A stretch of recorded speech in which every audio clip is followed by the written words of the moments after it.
Sahana vavatu, sahano bhunaktu, sahavidyan karavavahai, tejasvinavadhitamastu ma vidvishavahi. Om Shanti Shanti Shanti. Om. Good.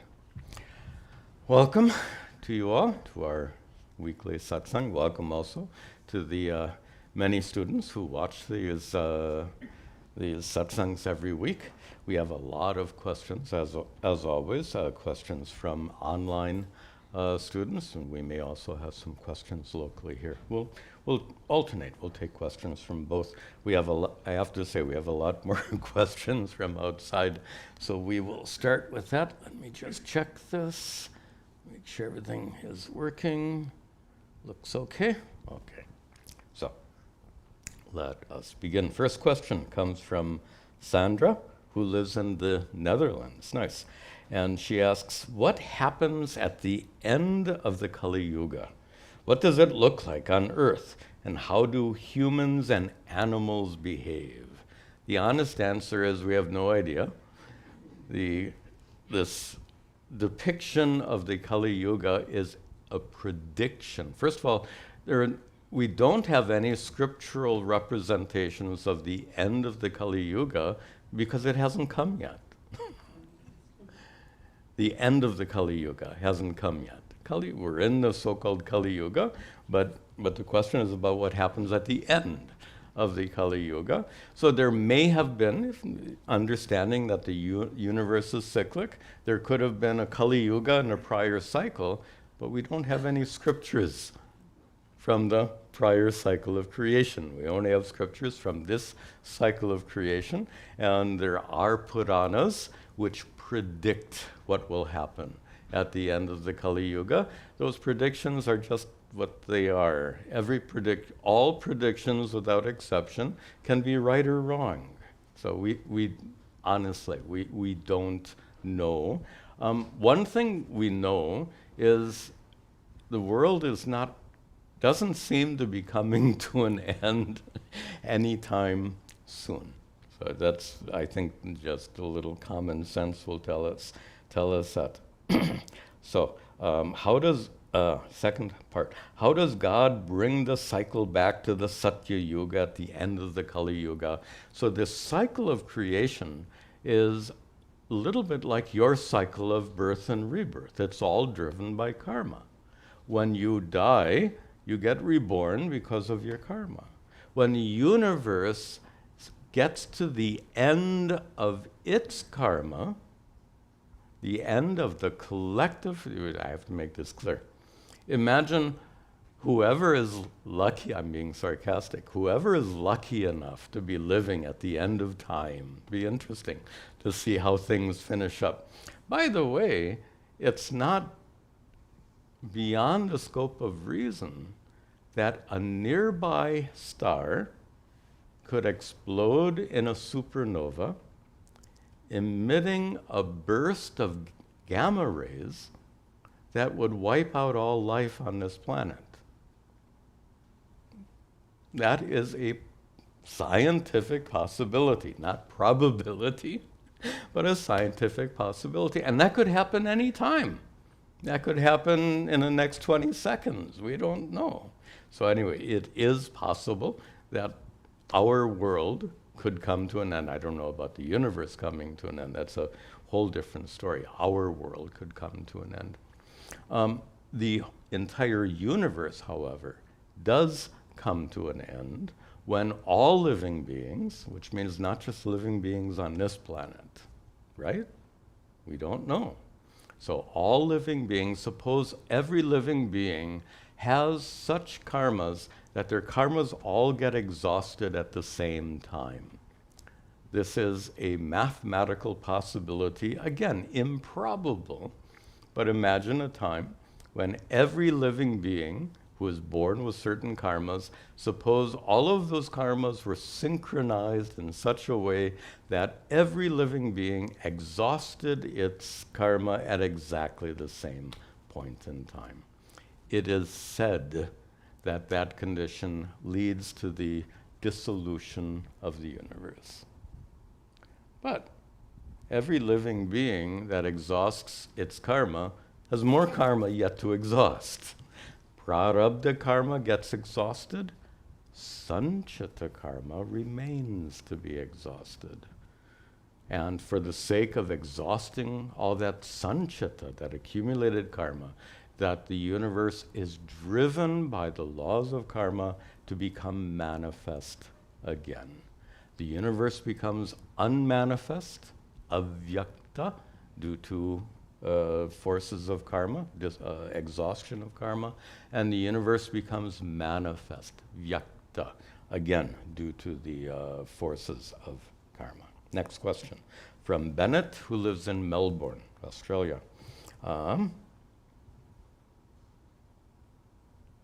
Is the Ashtavakra Gita part of the Advaita Vedanta teachings?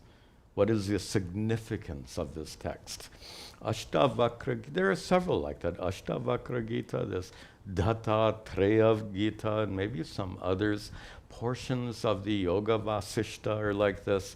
And they are texts which speak at a very lofty, from a very lofty, non-dualistic standpoint. They're wonderful texts, very inspiring.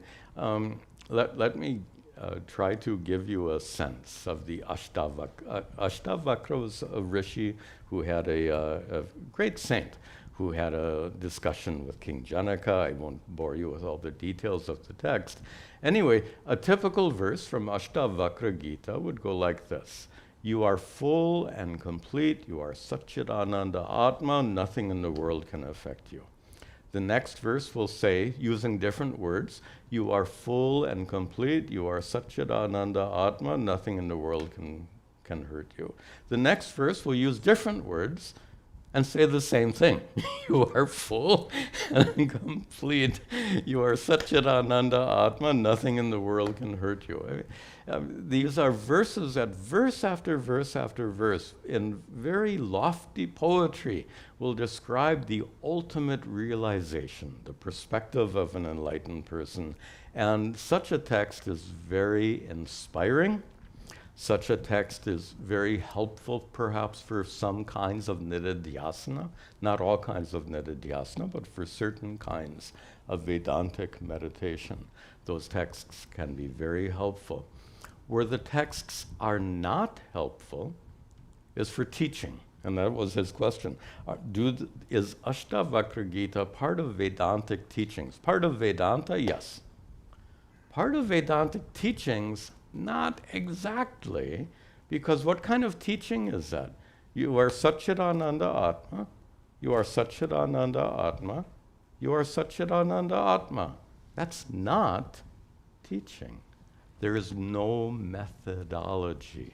You've heard me say this before, that Advaita Vedanta guides you on a process of self-inquiry. Well, that process of self-inquiry is absent in these texts. That's not the purpose of those texts. So these texts are not meant to teach you. These texts can help inspire you. These texts can be wonderful for inspiration, for contemplation, but these texts do not guide you on a process of self-inquiry, which is why you won't hear such texts taught by most traditional teachers of Advaita Vedanta. There's no, because a teacher wants to teach. The whole, when I sit here each week, my goal is to help you proceed on this path of spiritual growth, this path of self-inquiry. And these texts, like Ashtavakra Gita, as wonderful as they are not relevant in this context, in the process of self-inquiry. All right. Next question from Shankar, who lives in Hyderabad. I think this is a follow-on to a previous question. Shankar says he is a highly rational person, and he sees tremendous value in the teachings of Vedanta, but he wants to know, and I think we discussed this to some extent. We did actually in last week's satsang. I made a statement that bhakti alone, I made this statement many times, bhakti alone won't make you enlightened, but without bhakti, you won't get enlightened. This is his I think Shankar has a problem with that statement, and rightly so. Let's examine that.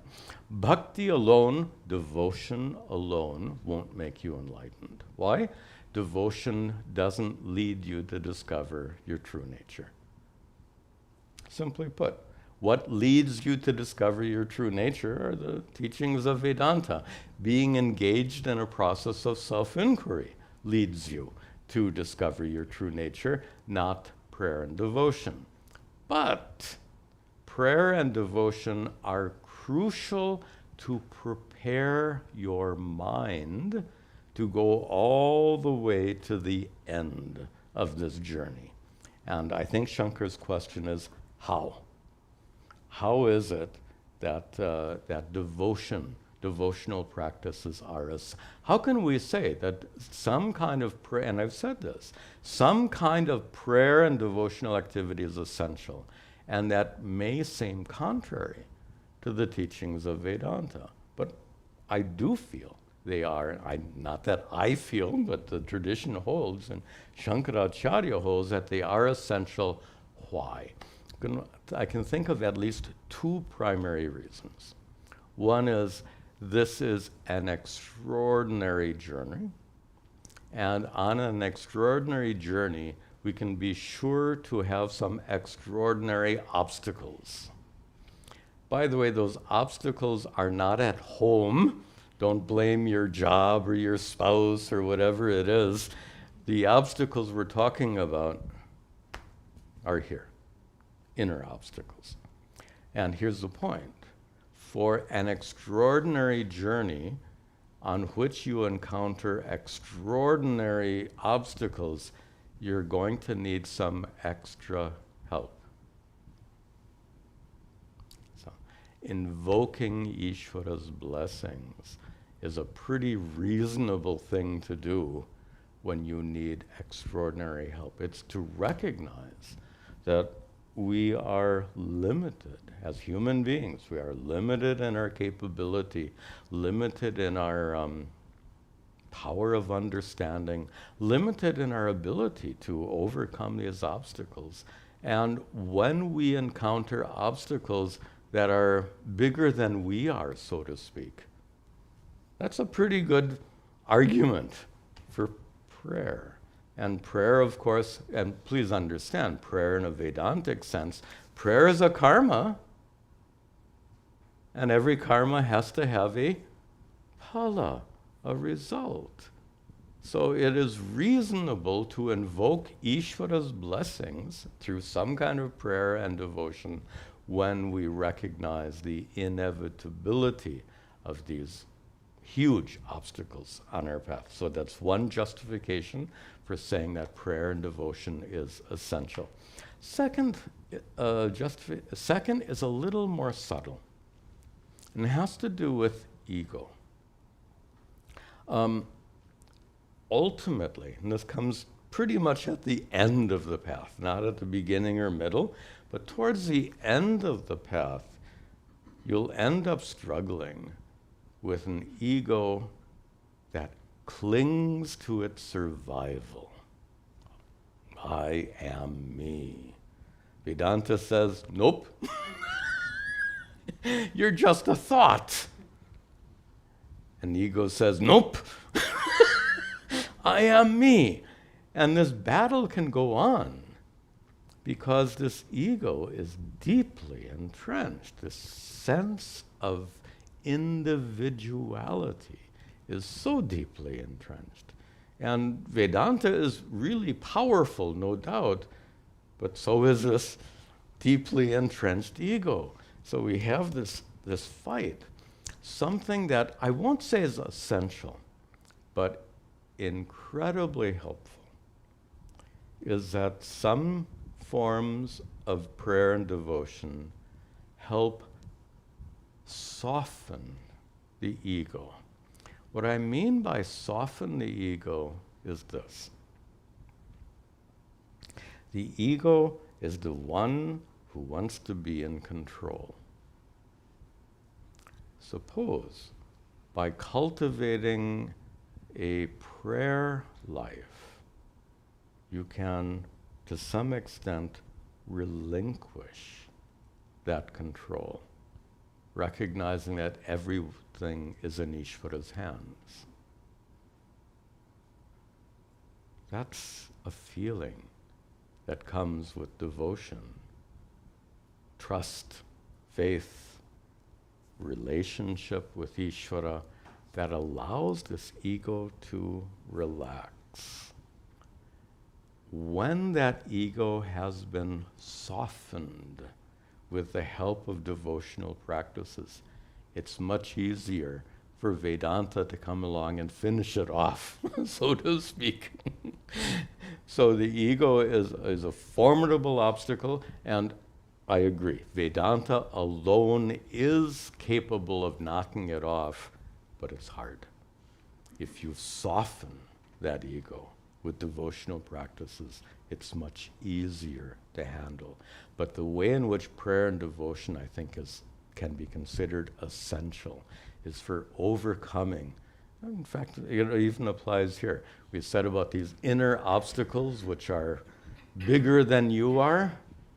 Ego is number one.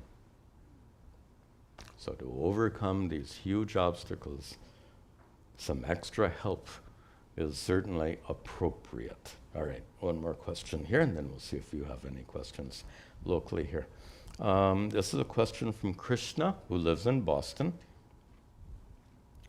Krishna asks about the nature of the mind. 95% of our thoughts arise in the mind. It takes the mind down the rabbit hole of useless suffering. Remaining 5% of the thoughts is willed by the individual. I might disagree with his ratios, but what he's saying is that some of our teaching, I'll paraphrase, he says 5% of our thinking is deliberate, 95% is uncontrolled and leads to suffering. There's a lot of truth in what he says, but I don't think the ratio is quite accurate. At least I hope not. Maybe for Krishna it is. I don't. No doubt some people have that experience, that they control very little of their minds, and most of the mind is just running around and dragging them around with it. So his question is, who is the I that thinks deliberately? Or we'll just paraphrase it, who thinks? What an interesting question. And how amazing it is that Advaita Vedanta has the audacity to ask such a question. Because who asks that question? No one. But don't you think it's an important question? Who thinks? Who asks questions? And it's actually a profound question, because consciousness doesn't think. And the mind is just a mechanical thing, like a computer. Computers don't think independently. They do what you program to do. What they call artificial intelligence is artificial. Computers are not intelligent. Ask somebody who's involved in that field, and they'll tell you it's not intelligent in the way that you or I are intelligent. Computers they're mechanical, and they're machines. Therefore, their intelligence is artificial. Your mind is not exactly like a computer. It certainly is mechanical. Your mind is a product of your brain. Your brain is a physical thing. Anything created by a physical thing is going to be limited, not infinite in its capacity. So where does this come from? Our ability to act intentionally. And I don't want to get into free will. That's not our topic here. But our capacity for intentional thought. We can say that computers are really good at unintentional thought, programmed thinking. What is it that gives us the capacity for intentional thought? And just as a side issue, free will cannot be denied here, but that's not our topic. Free will is one aspect. But there's another aspect to when we come back to the question, who thinks, who is asking the question? And we've been through this kind of analysis before. Who asks the question? And this is usually in response to a particular question. If somebody asks, who is it that gets enlightened? Shankara is famous for a particular answer. I think in his commentary in the Bhagavad Gita, Shankara gives this hypothetical question. Somebody asks, who is it that gets enlightened? And Shankara, in his typical style, gives a one-word answer. And his answer is, Prashtuhu, the one who is asking the question. The one who gets enlightened is the one who asks the question. And who is the one who asks the question? That's a little bit more complex because the questioner is a complex being composed of, and we did this before, composed of consciousness, composed of a mind, and there's one more element we may have left off in prior discussions. Consciousness, jiva. Who is jiva? Consciousness plus mind. We saw that before. And we'll add one other crucial factor, ego, ahankara, sense of individuality. Because if you have consciousness and a mind, you may just be an experiencer, right? Consciousness plus mind could just be, in Sanskrit, bhokta, experiencer. So there must be another factor to account for this intentional behavior. And that intentional behavior is this organizational principle in the mind called ahankara or ego, the sense of individuality. You put these three factors together, consciousness plus mind, which has an ego, and that gives rise to questions. That gives rise also to intentional thought, which is what Krishna's question is about. Okay, we have a lot more questions here. Do we have any questions locally here? A question over here. Namaskar, Swamiji. Swamiji, I have two-part question on interpretation of our experience. The first part is, we said that when in a deep sleep, we cannot think. But when we wake up of the deep sleep, then I remember. So somebody is there. Usually, remember what? Remember that I was in a deep sleep, or I enjoyed the deep sleep. So if there was nobody there, then how do I remember that I was in a deep sleep? While in a deep sleep, we don't remember. I'm enjoying it. There are two ways to explain this. One is your mind is still present in deep sleep, but in a resolved state. Perhaps the mind can have some kind of experience in a resolved state. That's one explanation. A mind in a resolved state can have an experience of nothingness in deep sleep, and that experience can be remembered. The other argument, and this is a more common argument, is you don't have an experience in deep sleep. You infer the absence of experience in deep sleep, in which case there's nothing to remember. That inference is valid. You know, how to explain a moment of blankness? There is nothing before, there is nothing after. Is it that you experienced nothing, or is that there's a gap in experience? Both are valid explanations, and both can be helpful. So, and in Advaita Vedanta, we use both. And you say, but wait a minute, which is it? Just to have fun here a little bit. Tell me, Swamiji, which is it? Is it that we have no experience in deep sleep, or is it that we remember that we didn't experience anything in deep sleep? Which is it? Tell me. My response is, who cares? Because this now transforms Advaita Vedanta into philosophy. This is not a philosophy. These are methods of teaching. We can use both of these explanations to guide you on your process of spiritual growth, on your process of spiritual self-inquiry. Both of them work. In certain situations, one works better than the other, and the teacher, if the teacher really understands Vedanta's methodology properly, the teacher will choose one or the other of these explanations in the context of the discussion. But this is a typical problem that we all do. I was really good at this, turning Vedanta into a philosophy, and that is by dissecting it further and further and further, and then asking this question: is it this or is it that? Tell me which it is. That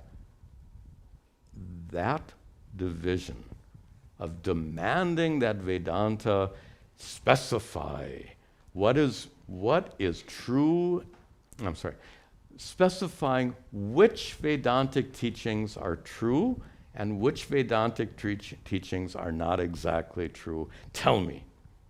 And you won't like this, but the fact is, none of Vedanta is true. None. It's all words. How real are words? How real are words? How real are ideas? How real are concepts? None of this is absolutely true. It need not be absolutely true. It only has to be good enough to solve the problem. This is a very profound point. Vedanta, what is true is Brahman. What is true is your true nature, which is non-separate from Brahman. Everything else is not true. Everything else is not as real, including Vedanta.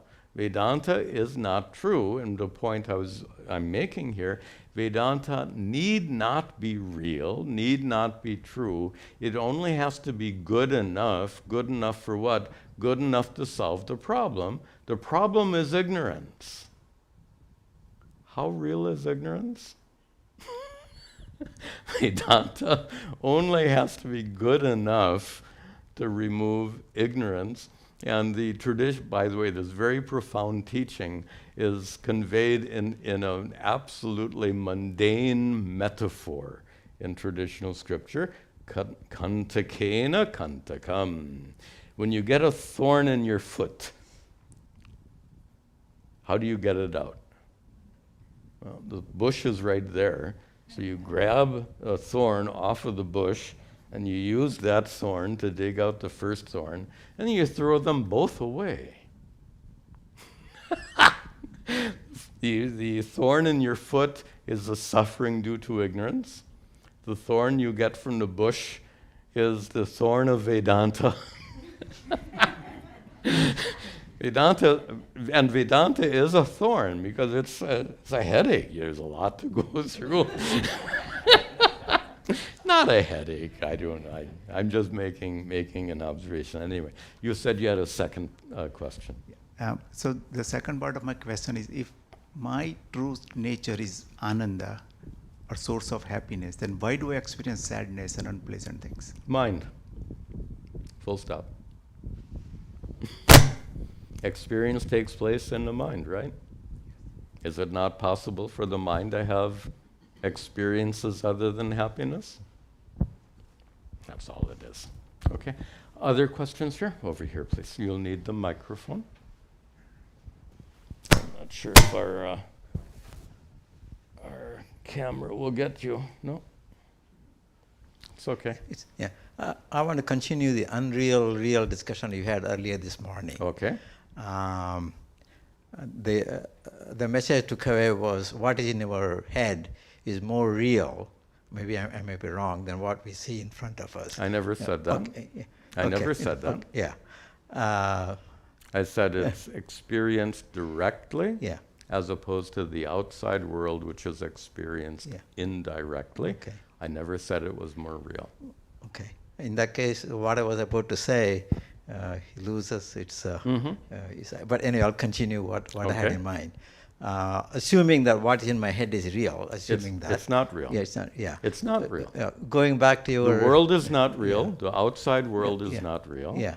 The world in your mind is not real. Yeah. What is real is consciousness. Consciousness. Okay. All right? Yeah. But go ahead. The thought I had was going back to your buying a house example. Suppose I want to buy a house and put in a contract and move into the house and experience a joy in my head. Mm-hmm. So without actually buying the house, I can experience the joy in my head. Correct. But suppose I want to make my parents or in-laws happy. Suppose I want to build an extension. I can do the same thing in my head. I can build an extension. I can make them happy. But that's why we distinguish between being motivated by kama, desire, versus being motivated by dharma, responsibility. Yeah. So building an apartment for your elderly parents, it's not for your sake anyway. Yeah. It's for your parents. Yes. So that's not pursuing kama, Okay. that's pursuing dharma. And we made that distinction. So that way, what I do in real life, the house building, buying a house building, is more real. No. We said before, none of this. Real. You have to drop this idea of real. None of it is real. Okay. None of it is real. Yeah. So my second part was somehow it reminded me of Vishishtadvaita, where there is something is more real, something is unreal. Is there any linkage between which is completely unreal, and which is somewhat real? Yeah, that's not used only in Vishishtadvaita. Yeah. We use it here in Advaita all the time. Yeah. And I gave the example of the elephant in my hand, which is absolutely real. Yeah. Satchidananda Atma, which is absolutely real. Yeah. The world around us, which is intermediate. Yeah. And the world in your head, which is intermediate. Yeah. So we need to recognize these different kinds of reality. So there is an absolute reality, we call it paramarthika satta. Okay.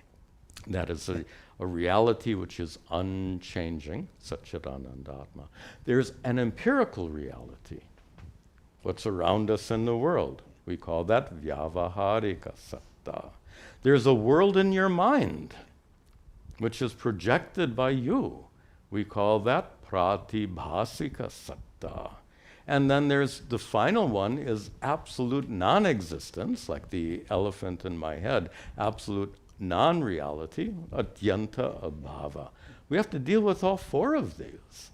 That's not I don't know if that fourfold distinction is made in Vishishtadvaita, but I know for a fact we use that all the time in Advaita Vedanta. Okay. Thank you. Okay? Yeah. All right, let's take some more questions online here. Good. Next question from Sri Devi, who lives in Hyderabad. Let me see. She's asking, and it's a little long, I'm going to paraphrase.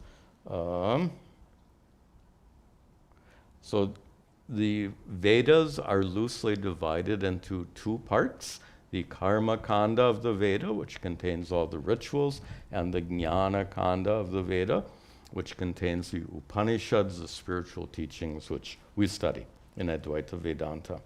And Sridevi asks, what exactly is your stand on the relevance of the rituals mentioned in the initial part of the Vedas in the present day? For example, can we get rain after performing the specific fire ritual, as it was claimed?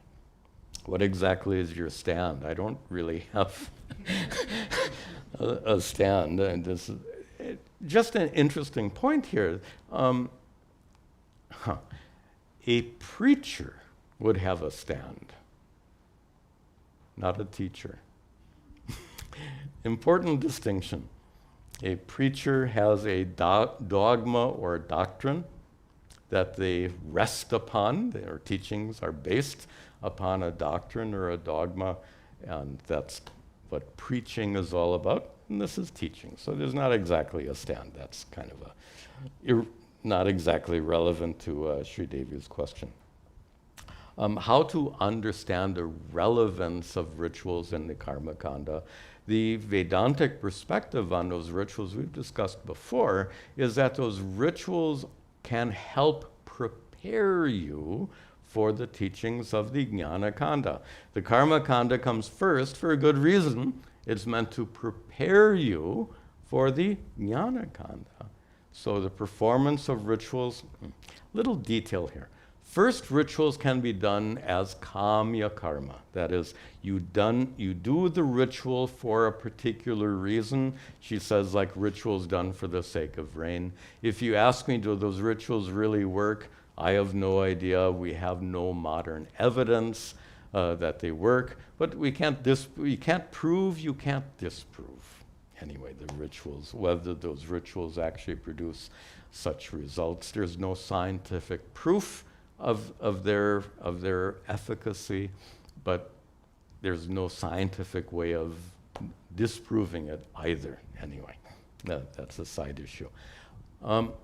If you ask what is the relevance of rituals in modern times, at least two levels here. First, a ritual can be done as kamya karma. You do a ritual for some specific reason. Maybe a good example, many Hindu families will do a housewarming, griha pravesha, common ritual being done when you move into a house. And those rituals are done commonly to bless the house and bless everyone who will be living in that house. So that house should be a healthy and happy place for the family to reside.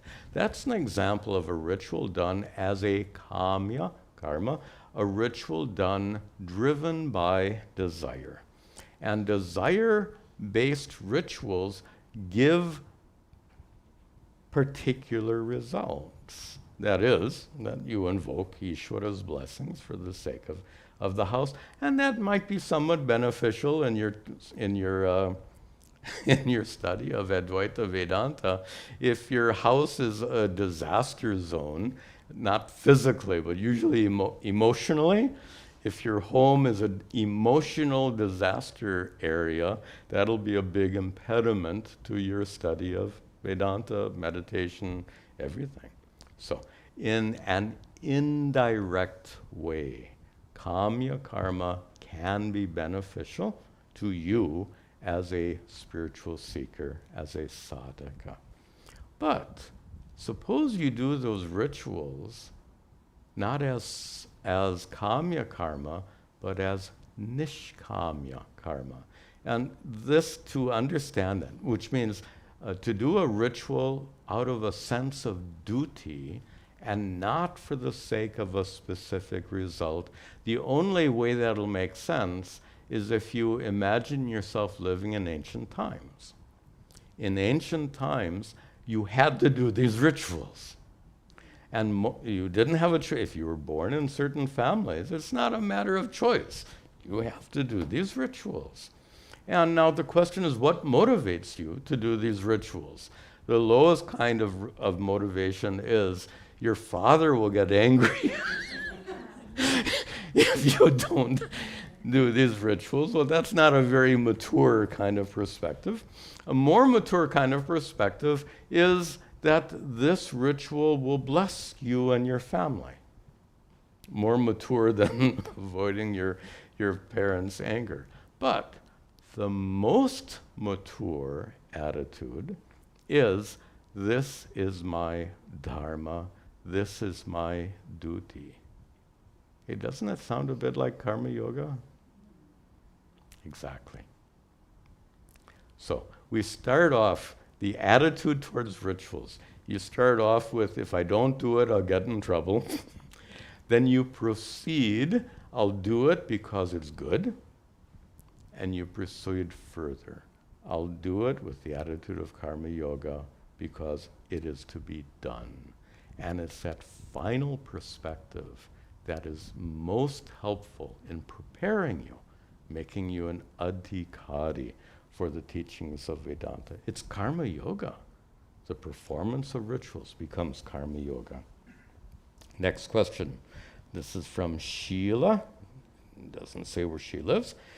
Sheila asks, is conscious being or conscious observer, do they mean the same as Sakshi / Atma?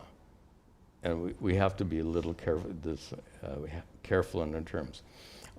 Sakshi means conscious observer. Atma is conscious being. But Atma is not Sakshi, and conscious being is not conscious observer. Why? You can be conscious without being an observer. Huh? Can you be conscious without being an observer? How about deep sleep? If you understand deep sleep properly, you're not, in deep sleep, you don't say, wow, I'm really asleep. You're not observing the depth of sleep. The observer has gone away. In deep sleep, you are conscious, but in deep sleep, you are not Sakshi, by one of two interpretations. There's the other interpretation is you can be a sukshma sakshmi, as an observer in a subtle or resolved state. So you can be conscious without being an observer. To be an observer necessarily implies a presence of consciousness, but there are two other factors. There's another factor involved. To be a sakshi, or conscious observer, there's another factor that's involved. Consciousness alone is not enough. There has to be something observed. If there's nothing to be observed, how can you be the observer? So consciousness in the presence of something to be observed, that consciousness is called Sakshi. Or Atma, Sakshi, yeah. Consciousness in the absence of anything to be observed is not called Sakshi. It is called Atma. All right. Then, next question from Hiranmoy, who lives in India. If human beings ever conquer death, will philosophical and theories and practice like Vedanta and religious beliefs be relevant? If human beings conquer death, I think death conquers human beings, not the there's no such thing as a physical body that will never die. So, and there never will be. Biology doesn't work like that. So, but if we say hypothetically, let me just rephrase the question. Do philosophical theories and practice like Vedanta and religious beliefs, are they relevant if we don't consider death? So if you set the issue of death aside, do religious philosophical and spiritual teachings, do they have relevance outside of the realm of death? Well, religious practices, this gets very philosophical. So religion is not only about afterlife. So if there's no death, there's no afterlife, and then you'll say religious practices for going to heaven would be meaningless, correct? But there's more to religion than afterlife. And I'm talking about all the religions of the world. If you reduce religions to beliefs that are helpful with regard to your afterlife, I think that's really dumbing down religions. Religions have so much more to offer, and not just Hindu religion. All the religions of the world have so much more to offer than merely dealing with what happens when you die. Religions are a source of great beauty, a source of great community, a source of ethical and moral teachings. Religion is more than coping with what happens when you die. Same for philosophy, much, much more than coping with what happens when you die. Vedanta, however, is in a completely different category, because Vedanta is not a religion, Vedanta is not a philosophy. Vedanta is a solution, as you've heard me say many times. Vedanta is a solution to the problem of suffering. And to play with Hiranmoy's question, suppose you conquer death and you have a body that's going to live for thousands and thousands of years. That means thousands and thousands of years of suffering. What good is that? Think of how painful your body will be when you're 100 years old. Think of how much more painful it might be when you're 1,000 years old. So you may have a body that goes on living, but how much pain and suffering will you have? Vedanta doesn't address the problem of death. Vedanta addresses the problem of suffering. Next question from Dhyana Dasa. Dhyana Dasa asks, in the three states, deep sleep would be connected to ignorance. However, for an enlightened person, ignorance is removed. Based on this, how does the deep sleep of an enlightened person continue to occur due to ignorance of the remaining karmas of the jiva? Could you explain this issue better? I'm not sure I understand the question. If Dhyana Dasa means that deep sleep is associated with ignorance in Vedanta in a technical way. In the waking state, you experience the world around you, you experience the world inside you, and you experience ignorance. This is a technical teaching of the Sthula Sharira, Sukshma Sharira, and Karana Sharira. Sthula Sharira, physical body, is present in the waking state. Sukshma Sharira remains present in the dream state, even though the physical body is not present. In deep sleep, this is the one interpretation of deep sleep, is that you experience ignorance. It's significant that you don't experience time in deep sleep. If you say, how long were you in dreamless sleep last night? You have no idea.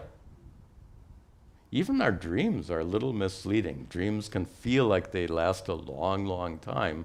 They're probably quite short. But anyway, that's another topic.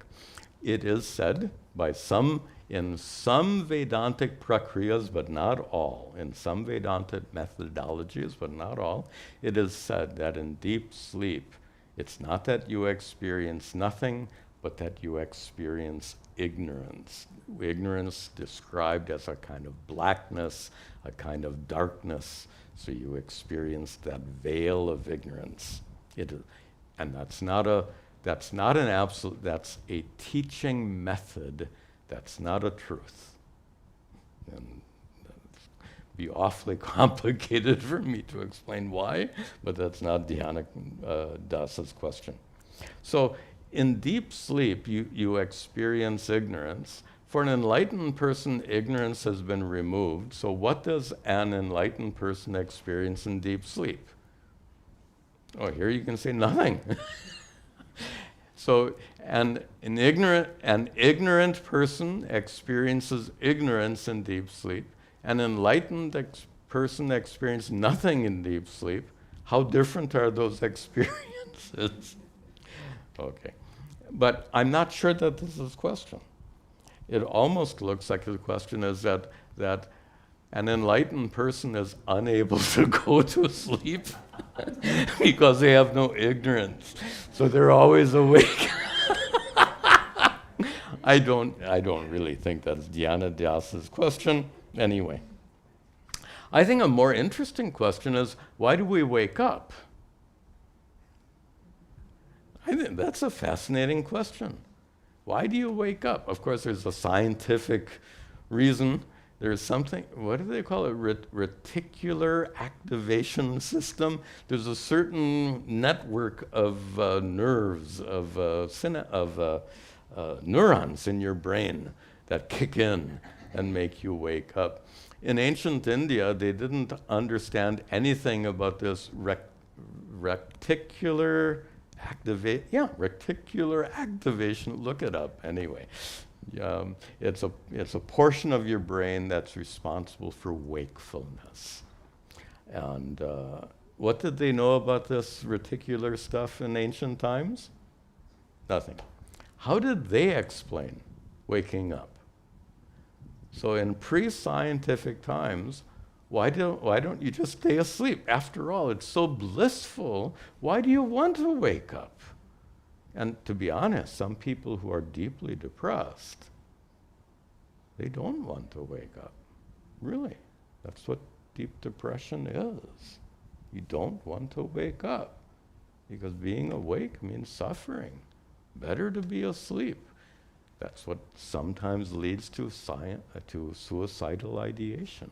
It's serious stuff. Anyway, so if blissful sleep is so wonderful, why should we wake up? From a non-scientific standpoint, they explained it in terms of karma. You've got a lot of karma left to exhaust, and it's the force of karma that makes you wake up. How's that for a pre-scientific explanation of why we wake up without resorting to neuroscience? Next question from Archana. This one? This is good. Archana asks, please explain how we understand astika and nastika from a Hindu standpoint. And these terms actually, they get, astika means, a simple translation is believer. Nastika, simple translation, non-believer. And in most religions, Hinduism accepted believer and non-believer in non-Hindu religions refer to those who believe in God and those who don't believe in God. One who believes in God is a believer, and astika, a more philosophical term would be theist. And one who doesn't believe, by the way, one who doesn't believe in God is one who, this is an important point, a non-believer has a belief. They believe that God doesn't exist. The theist believes God exists. The atheist believes God doesn't exist. Notice, they don't know God doesn't exist. The theist doesn't know that God exists. The atheist doesn't know that God doesn't exist. They both have beliefs. One is a believer, one is a non-believer. The correct term that people sometimes overlook is agnostic, one who says, I don't know if whether or not God exists or not. So please, we should understand these terms. Now I said this is common for all religions except Hinduism. Why does it not apply to Hinduism? The terms believer and non-believer in the Hindu tradition are not focused on Ishvara, but rather focused on scripture. One who accepts the validity of the Vedas is an astika.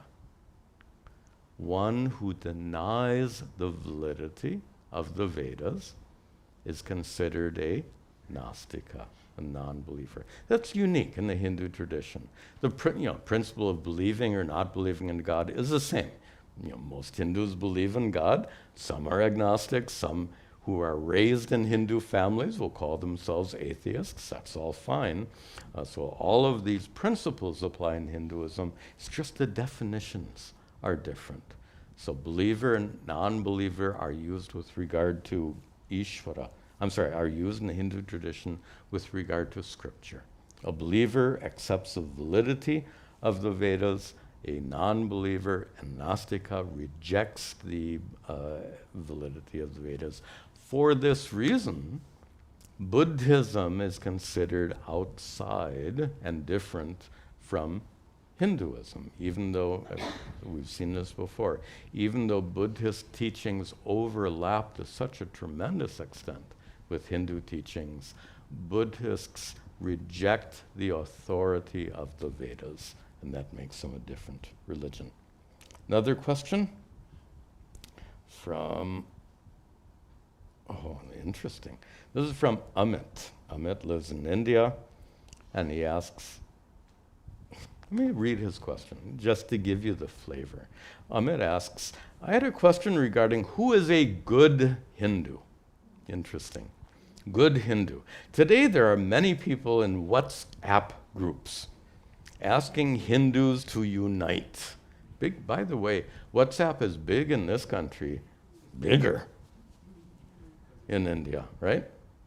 Much, and this is, by the way, this is problematic in India because a lot of fake news gets circulated on these, and less educated, by the way, less educated people all have phones nowadays.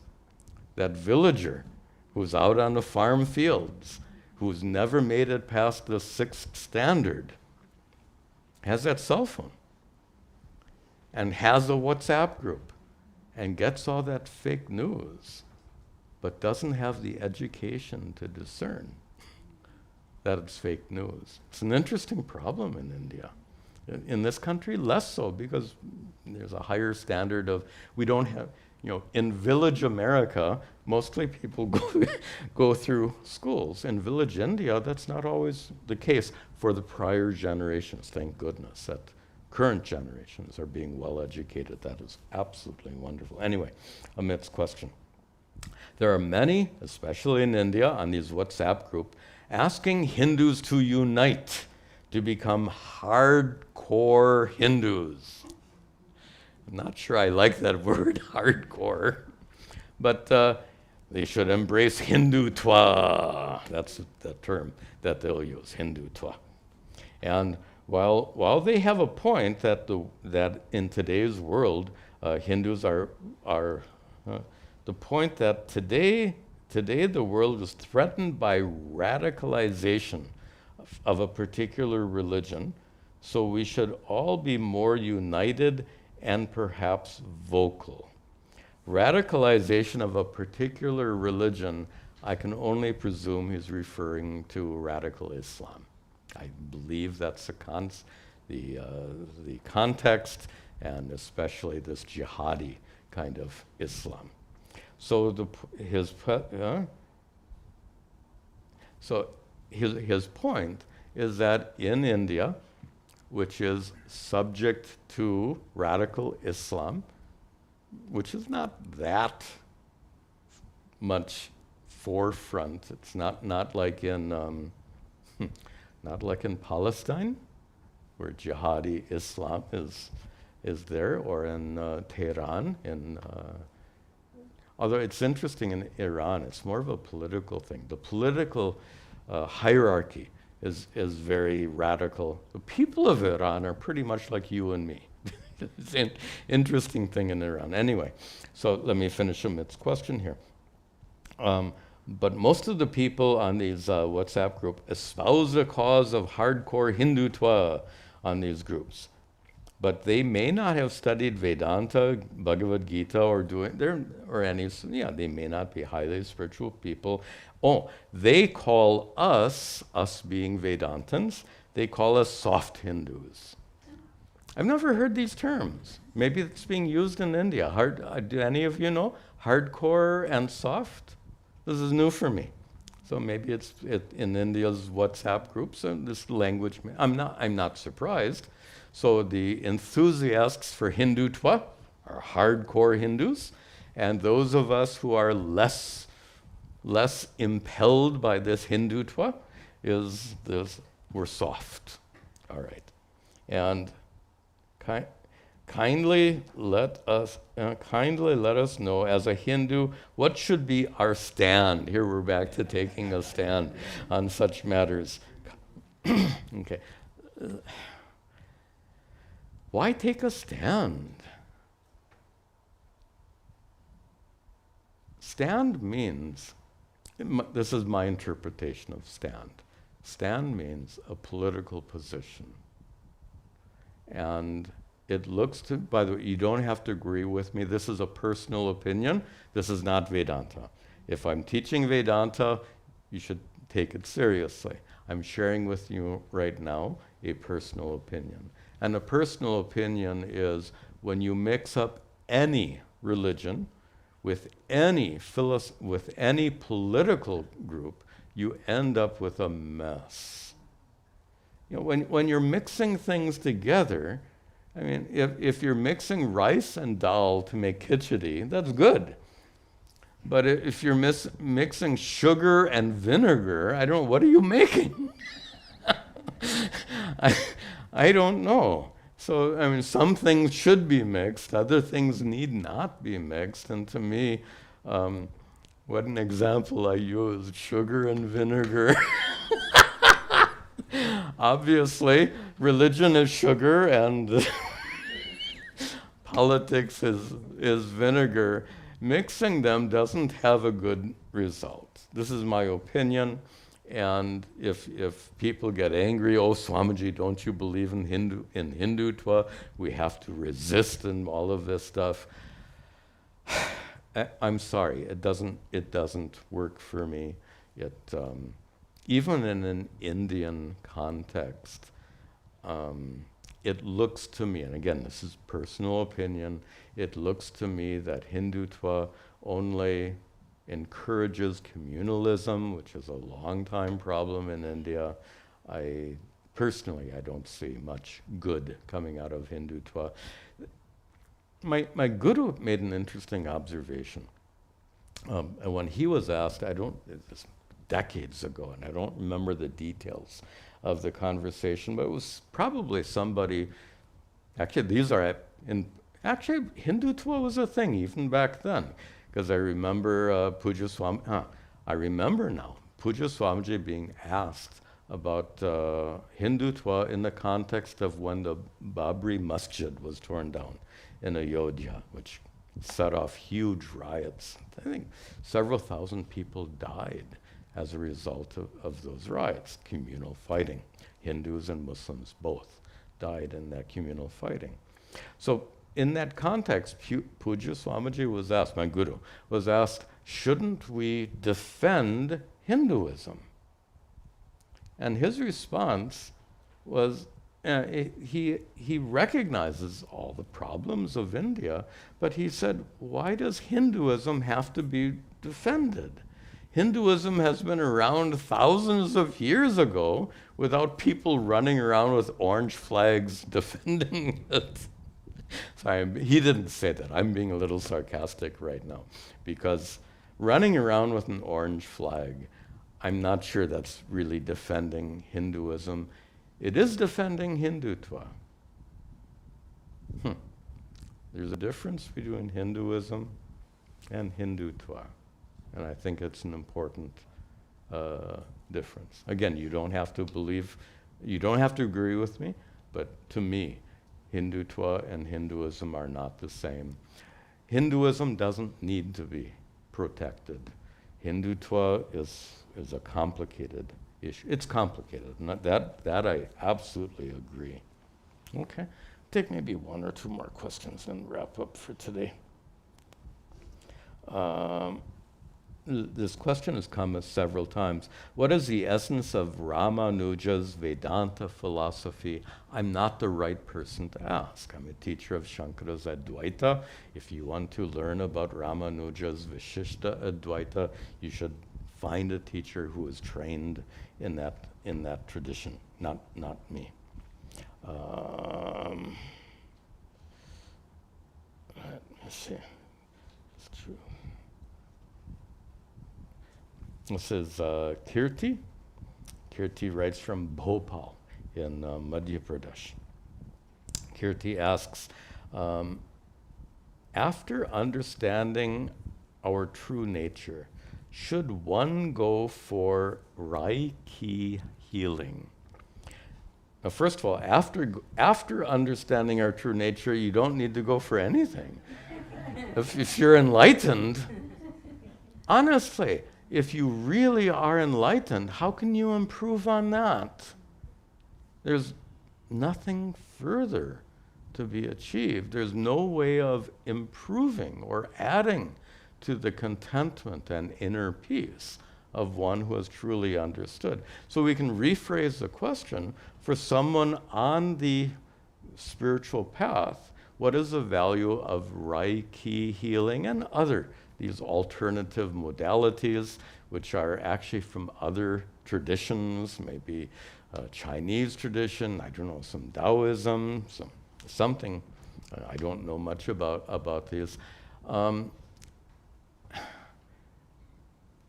Something that comes, so Advaita Vedanta comes from this Hindu tradition, and therefore its teachings are consistent with the Hindu tradition, and it's, what would we say, congruent. It fits. For example, doctrine of karma. We've made this point many times. Advaita Vedanta doesn't teach karma. Karma is part of the Hindu tradition. But Vedantic teachings are certainly congruent with the teachings of karma. It fits. So Vedanta fits nicely into this Hindu tradition. But when we go outside this Hindu tradition to things like Reiki, astral travel, past life regressions, all of this stuff is clearly outside the Hindu tradition, and it doesn't seem helpful. And at best, it doesn't seem helpful. At worst, it seems like a distraction and possibly a source of some confusion. Okay, I think just one more. Let me just choose one. By the way, I apologize.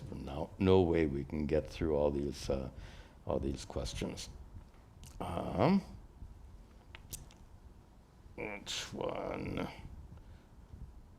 In the last satsang, you mentioned, this is a question that comes from Michael. Michael says, in the last satsang, you mentioned that Brahman is an unknowable, and as an unknowable, it can't be directly known by the mind. There's a problem with language, because I didn't just say unknowable. I said Brahman is unknowable as an object. And this is a problem with language. We have very sophisticated teachings. And so when we seize on one word, things get confusing.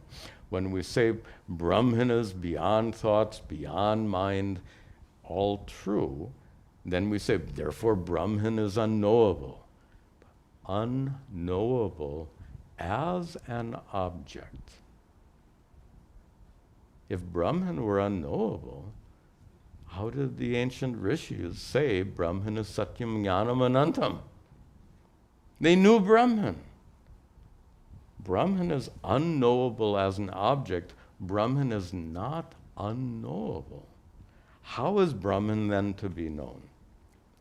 Brahman is not knowable as an object. Looking outside in the world, you will never discover something called Brahman. Brahman is unknowable as an object in your mind. Brahman will never pop up from the depths like shining like 1,000 suns.